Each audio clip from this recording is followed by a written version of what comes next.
Hello, and thank you so much for joining me for another Lenawee Pet Collective Business Spotlight. My name is Michelle, and I am the owner of and photographer at Pets in Focus. And I created the Lenawee Pet Collective as a resource for pet moms and dads, highlighting the pet-friendly businesses and activities in our community. Today, I'm very excited to interview Austin and Jeslyn McMullen from Doggy Doo Duty.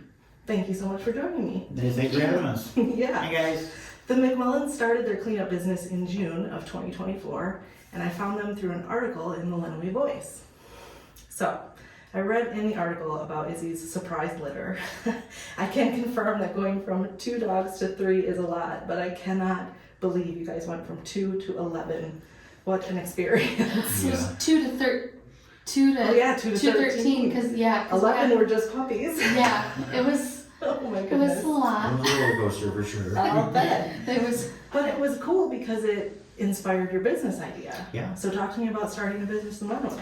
So when we started doing that, like you get woken up 4 times a night and you just cleaning up these giant disaster explosions of dog stuff all over the walls, Yes. the ceilings. And after doing that for weeks and weeks and weeks, you get really desensitized to it. Right. And we noticed that I was like, hey, we could probably do this and offer this as a service. Yeah, it doesn't bother you anymore. Right. And we looked online and like that is a business that does exist, and we were like, wow. And we looked and also nobody's doing it in Lenawee County. Right. So like, if we offered it as a business out here, we wouldn't have any competition. Sure. So we thought why not give it a go? Yeah, let's see how it goes.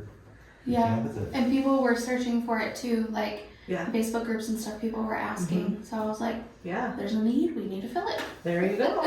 And I think the hardest part about all of this was probably starting the business to begin with, wasn't it? That's been my issue, like all the paperwork. Like, how do you start? Yeah. Yeah. Did you guys have any challenges with that? We're wondering how do you go about getting customers? Like, how do we get customers for this? Yeah. Like, where do we advertise? Right. How do you go about marketing with that And sort of just thing? kind of do your research. Like, we joined a podcast group. Yeah. With other people that own the same kind of businesses and get ideas from them. Perfect. And just get inspirations that way. Yeah. Yeah. That's really cool. Well, since starting Doggy Doo Duty, have you encountered any like really cool stories with your clients or any like unique challenges that you didn't expect? Actually, just was it yesterday or the day before? Was it yesterday or Sunday? Sunday was yesterday. Yesterday, Sunday. Okay, yesterday or Sunday. We actually talked to one of our clients. Came out and we met their dogs. They have 3 Great Danes. Well, that's a lot. They were huge dogs. They just Yes. wanted us to meet them, so they weren't anxious every time we come over. Mm-hmm. And they had talked about they got a dog and it was also pregnant. And they had a surprise litter, so we were able to relate on that For sure. with their story, and it was kind of cool. Yeah. They also gave, because we just gave the puppies a room in the house, because there was a lot of them, and we we were definitely outnumbered. and we weren't anticipating on having a litter, so having like the time to give them the space and things like that. So we're like, this is plenty enough room for 11 puppies to run around, and they did the exact same thing. They weren't anticipating having a litter, so they just gave all the puppies room. I was like, that's cool. I'm glad we did something right. You are not alone. That's funny. Well, I was wondering when I was thinking about your business, do you have any plans to like expand your business beyond just like private waste removal? I know like there's a lot of talk in our community about, all the parks and how there's waste everywhere and people don't always pick it up. Right. Yeah. We actually did reach out to the Lenawee Parks people. Yeah. They said not this year. They already haven't. They don't need it this year, but they're considering us for spring. Oh, so that's so cool. And we're all for services to like vets, HOAs, apartment complexes, anybody that allows dogs at their business.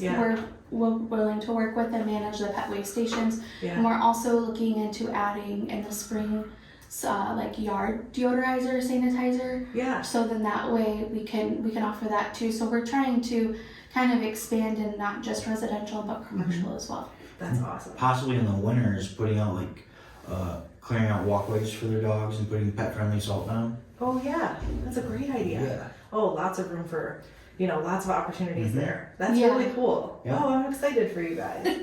All right, so I came up with the Pooper Troopers name. I don't know if you guys like it or not, Oh, yeah. but what advice do you guys kind of have for local dog owners, who are doing pet waste management? How do you maintain like a healthy yard? So I noticed when the grass starts getting long, it's really hard to get the stuff out of the grass. Yeah. It gets like stuck in there, and Yeah. you can't really get it all. So you end up just making like A big you mess. smear it all around. Yeah. So keeping up with your yard cutting is definitely probably the most helpful thing you can do. And in the fall, I'm anticipating the leaves being a problem, so keeping the yard. Yeah, it's a minefield out there Yeah. down in my yard. And they blend in. Like, Yes. like we were scooping and there were some leaves and I'm like, oh my gosh, it literally blends in. Yeah. So I think just like keeping up with like your yard in general will help you like with maintaining, because what we didn't know and realize is the poop gets into the ground and it gets into the water and then it gets, and so like not only is it like kind of like bad for your yard and your grass, but it gets into the water that you are cooking with and that you are you're possibly drinking, and so like it's just kayaking down. yes, that too. It's just something you don't think about. So it's like, and not only that, it's like if a dog is sick. So like we have my senior dog, and I took him to the vet one time. Yeah. And he has never had like I've had him since he was a puppy. He's never gotten like a cold or anything, like any type of virus, nothing. And he took him to the vet, and he went to the bathroom where like all the dogs go, and there's owners that don't pick up after their dog, and and then like the following day he was sick. Yeah. And so like he's fine. I had to go get him antibiotics, but like just like they can pick stuff up really easily. Yeah, and like parvo, like there's just so much stuff that they can get just by us not picking up waste. Right. And Yeah, so, it's a big deal. and we care about our dogs, so we don't want anything to happen to them. Exactly. Exactly. I remember a couple of years ago when there was the flu virus that was going around, and I was afraid.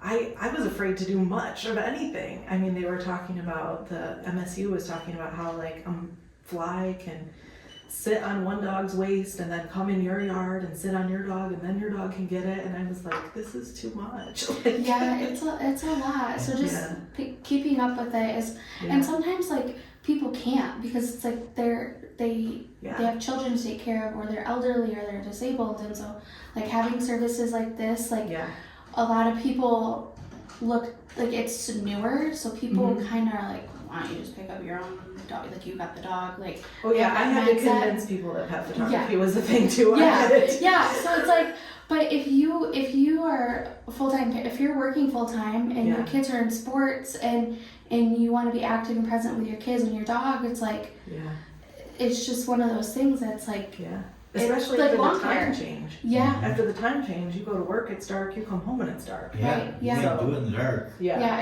it's so like the goal, this is more like lawn care, so like it's kind of in the same realm as that. So like just like you're not gonna feel guilty about paying someone to cut your grass, right? You know what I mean? So like we're trying to like have people not feel shame, I guess.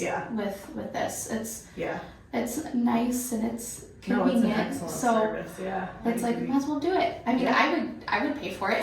Right? You are your own client. Yes. Going back to what you said about the flies, like transferring stuff around. That's why we sanitize between like house to house. We'll spray off our equipment and just disinfect it, so we're not bringing sicknesses from other dogs to other yards. Right. So important. Yeah, that's very important. I'm glad that you mentioned that. Well, awesome. Well, thank you for coming. Let me ask you, how can people contact you? Well, we got we have our Facebook page. We're about to launch a website that will be very soon. Wonderful. And we also have several pet stores. We put our business card and flyers. Okay. So awesome. you can find us. Our phone number's on there. They can call or text. They can send an email. All that's on our Facebook. Okay. I was attempting to make the website, and it is very hard, and I applaud those who know how to build a website. So we're getting some help with another fellow pooper scooper. It's a learning curve for sure. You don't realize when you start a business all the ancillary things that you're gonna have to do. No. I reached out to them and I was like, I think I'm gonna break this. I think you might need to just Can you help us? Can you please fix this? Yeah, I can definitely empathize with that. I'll put all of your information under this video so people can just click and email, click and call, whatever. So Great. that'll be really good. Yeah, so Austin, Jeslyn, thank you so much for joining me on the Lenawee Pet Collective. And thank you everyone for watching and listening and joining us. Please let us know in the comments below what you think, if you have any questions for Austin and Jeslyn. Thanks again. We'll see you next time. Thank you. Thank you.